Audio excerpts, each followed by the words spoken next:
Hello YouTube, and welcome back to Manny's School of Art for another session. Today what we're going to be looking at is what to do with a grid drawing after you're done with it.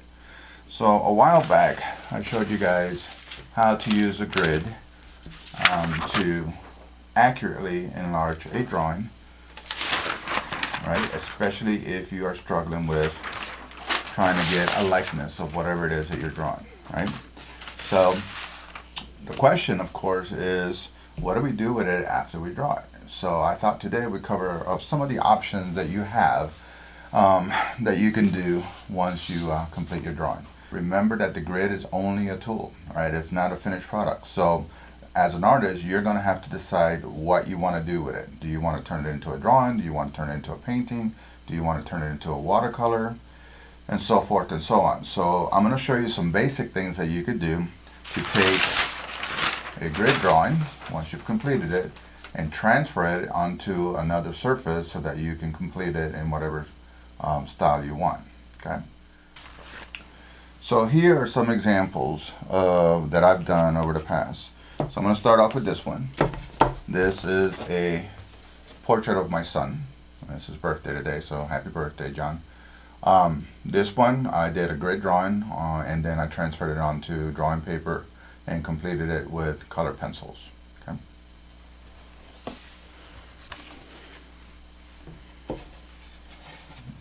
This one here is of one of my dogs before she passed away. So again, I took some photographs, I did a grid drawing, I transferred it onto a wood panel, and I actually made an oil painting out of this one.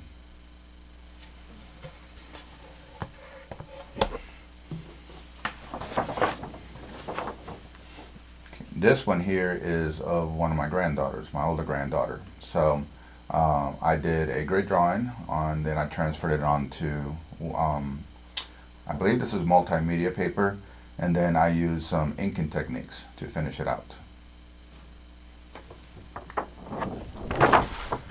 So all you have to do is figure out what you want to do with your drawing once you're done with it, and then get the right materials, and then the key part is how to transfer it.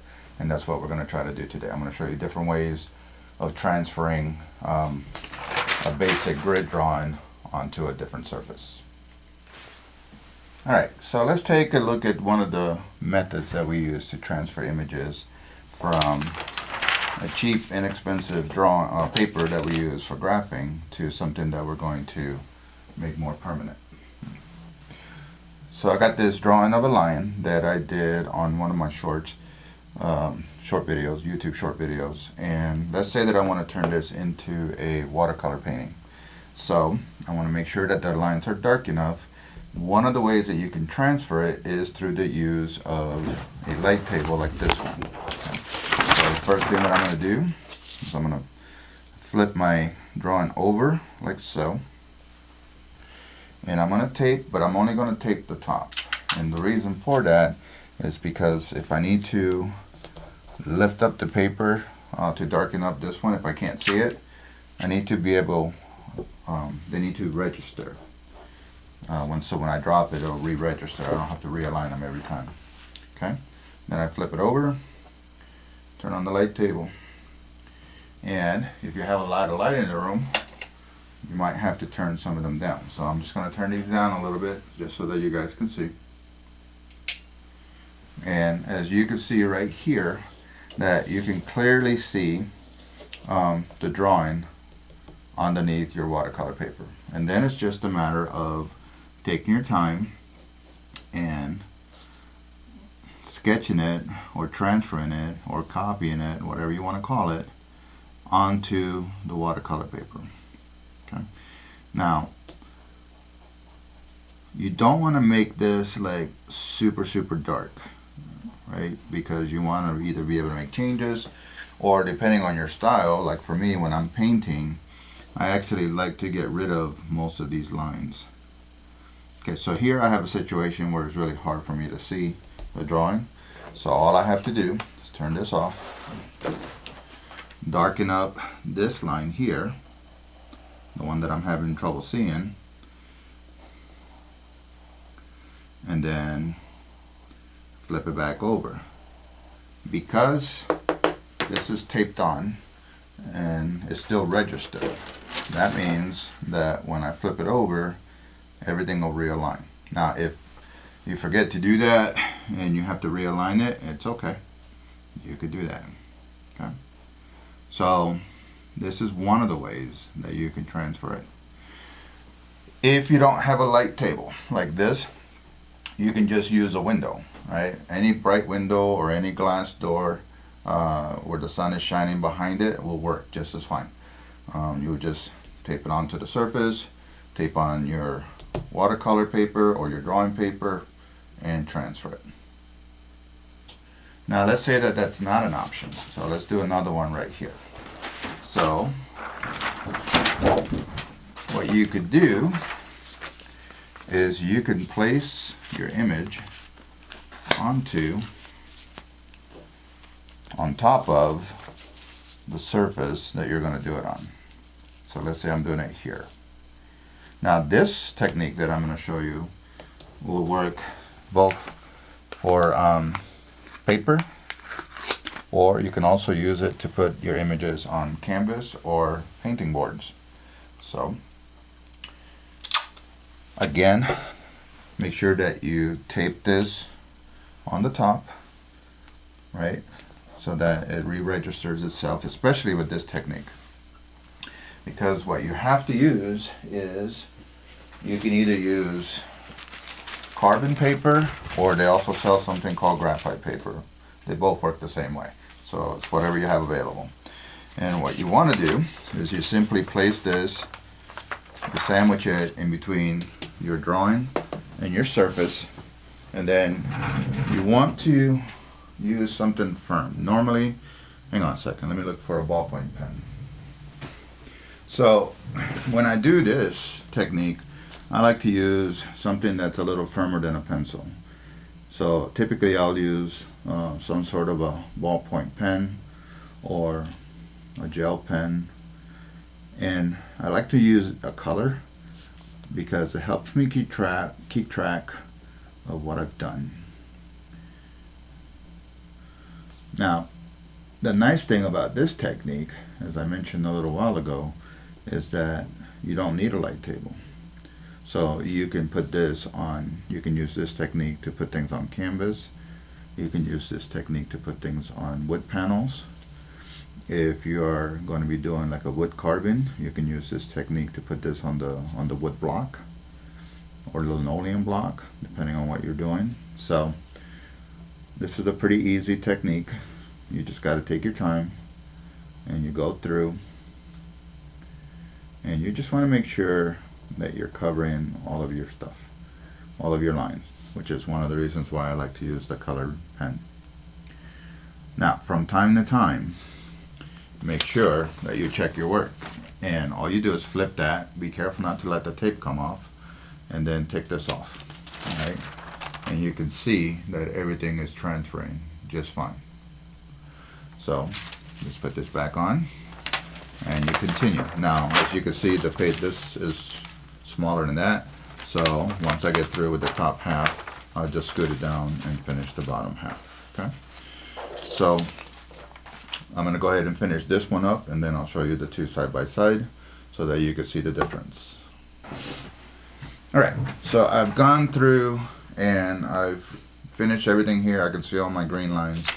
Now before I take the tape off, I just want to do an inspection, make sure that everything got transferred, because it's hard to re-register this thing if I take the tape off. So I want to leave this here, check it.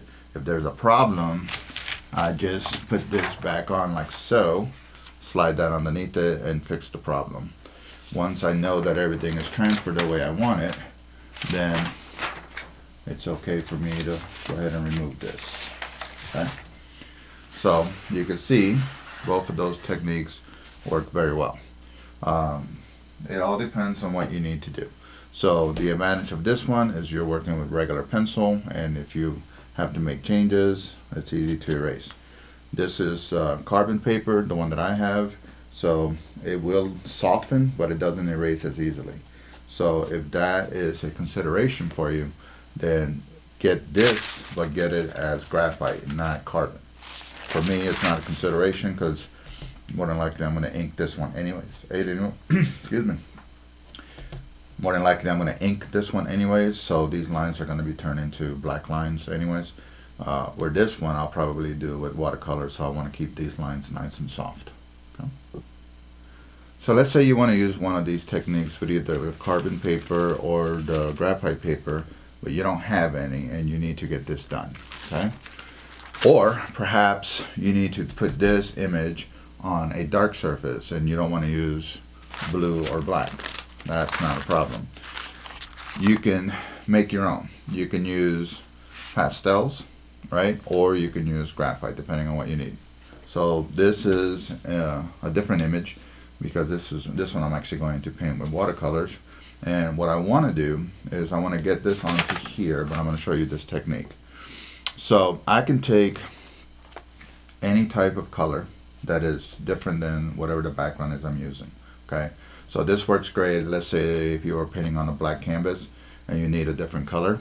So all you have to do is take your image, and it's hard to see, but it's there. Okay, take your graphite, or excuse me, take your pastel or pencil, depending on what you're doing.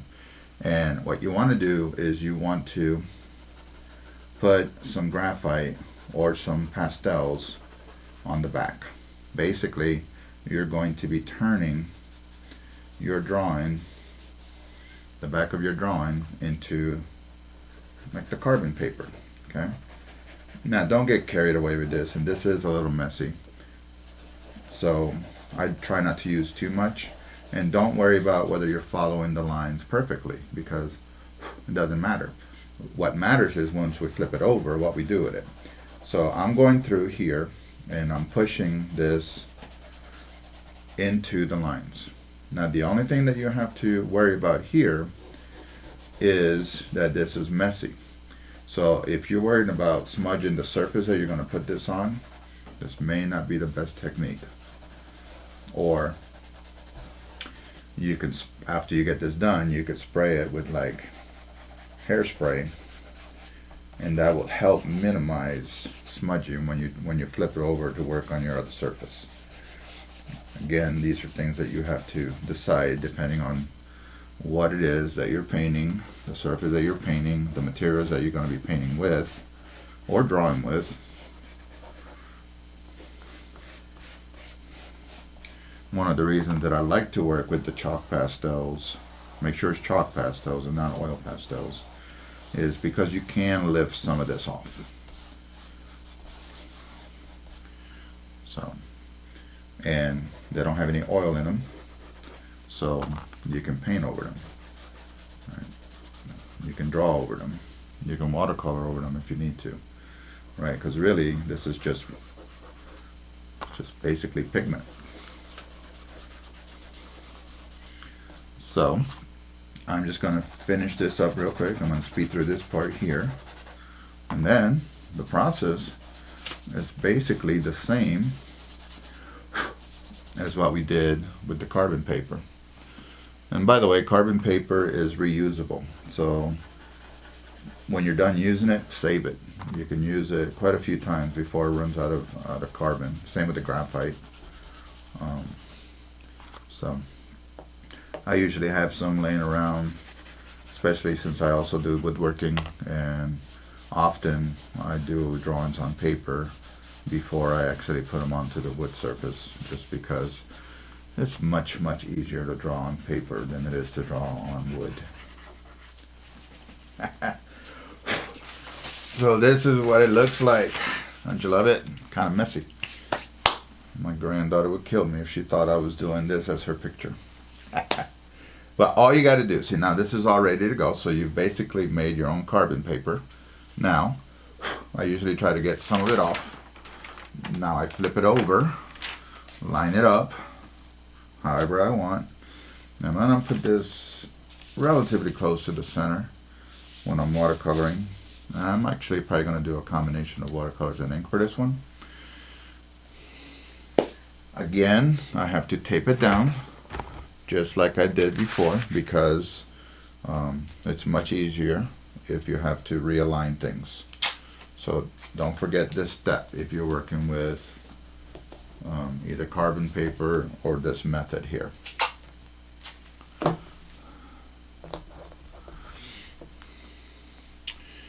And just like before, you take a ballpoint pen or a gel pen, something that has a firm tip and that is got some color in it. Doesn't matter what color it is. I just happen to have this green one. And that's just so that you could see what you've done. You can kind of keep track of what's been done and what hasn't been done. But remember, always, always, always check before you remove the tape. So I'm going to lift this up a little bit so you guys can see. And you can see it's transferring just like this stuff did. Okay? So I'm going to go ahead and finish this up, and then we'll wrap this up. I might show you in this video like a short version of something that we did with a graph, and then turn it into either a drawing or a watercolor, or maybe a combination of both. Maybe that's what we'll do. Maybe we'll do a mixed media. Alright, so to recap, this lesson was really about transferring your grid drawings onto a different surface, right? Whether it's a wood panel, whether it's drawing paper, watercolor paper, canvas, and you want to use some basic techniques. So this technique or this technique are used primarily when you don't have a light table, right? If you have a light table, or if you are working on a surface that you can't use a light table on, like a wood panel, so then you want to rely on these techniques right here. So remember that if you are planning to do some erasing on here, that the graphite is a little bit better than the carbon paper. So if you're painting and you're painting with acrylics or oil, then it doesn't really matter, because this doesn't have any oil in it, so you can paint with whatever you want on it, and it won't hurt your paint at all. Okay? Or you can use the light table, right? So if you have a light table, you can use that if you're working on some sort of paper. Or if you don't have a light table, you can also use either a glass window or a glass door to create the same effects. Okay? So I'm going to leave you with a small painting of one of the ones that I graphed in one of my YouTube shorts, and then on a follow-up video, I'll actually show you how I paint the portrait of my granddaughter.